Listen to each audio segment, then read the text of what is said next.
2008 April 18 മുതൽ 28 വരെ നടക്കുന്ന ശ്രീ കൂടൽമാണിക്യം ക്ഷേത്രത്തിലെ തിരുവുത്സവം മുൻ വർഷങ്ങളിൽ നിന്ന് വ്യത്യസ്തമായി ഈ വർഷം വലിയ രീതിയിലും എല്ലാവിധ ചടങ്ങുകളോടുകൂടിയും ആഘോഷിക്കാൻ മാനേജിംഗ് കമ്മിറ്റി തീരുമാനിച്ചിട്ടുണ്ട്.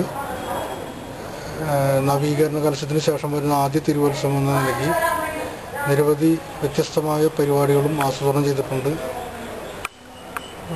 വിവിധ സാംസ്കാരിക പരിപാടികൾ ഉൾക്കൊള്ളിച്ചുകൊണ്ട് ഉള്ള സൂര്യകൃഷ്ണമൂർത്തി സംവിധാനം ചെയ്യുന്ന ഋതം പ്രോഗ്രാം, വെമ്പട്ടി ചിന്നസത്യം ഗ്രൂപ്പിൻ്റെ കുച്ചിപ്പുടി എന്നീ കലാപരിപാടികളോടൊപ്പം തന്നെ കേരളത്തിലെ ആദ്യത്തെ ഒരു പ്രൊജക്റ്റായ നക്ഷത്രവനം ഈ ഉത്സവത്തോടനുബന്ധിച്ച് ഈ ക്ഷേത്രത്തിൽ ആരംഭിക്കുകയാണ്. നക്ഷത്രവനം പദ്ധതിയെക്കുറിച്ച് 27 നക്ഷത്രങ്ങൾക്കനുസൃതമായുള്ള വൃക്ഷങ്ങൾ വെച്ചുപിടിപ്പിച്ച് അതിൽ ഭക്തർക്ക് സ്വയം അർപ്പിക്കുന്നതിനും നിവേദ്യങ്ങൾ അർപ്പിക്കുന്നതിനും സ്വയം അർച്ചന ചെയ്യുന്നതിനുമുള്ള സൗകര്യം കേരളത്തിലെ ആദ്യത്തെ സംരംഭം നൽകി കൂടൽമാണിക്യം ക്ഷേത്രത്തിൽ ഞങ്ങൾ ഈ വർഷം മുതൽ അവതരിപ്പിക്കുകയാണ്.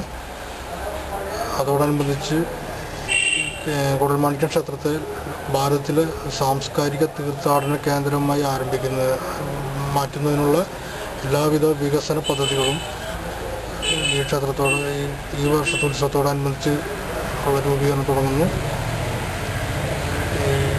ഈ വർഷത്തെ ഉത്സവത്തിന് മറ്റു വർഷങ്ങളിൽ നിന്നും വ്യത്യസ്തമായി രാമായണ കഥ ആസ്പദമാക്കി 8 ദിവസം നീണ്ടു നിൽക്കുന്ന കഥകളിയും ഉണ്ടായിരിക്കുന്നു. മലയാളികൾക്കും എല്ലാ ഭക്തർക്കും, സംഗമേശ്വര ഭക്തർക്കും തിരുവുത്സവത്തിന് എല്ലാവിധ ആശംസകളും നേരുന്നു.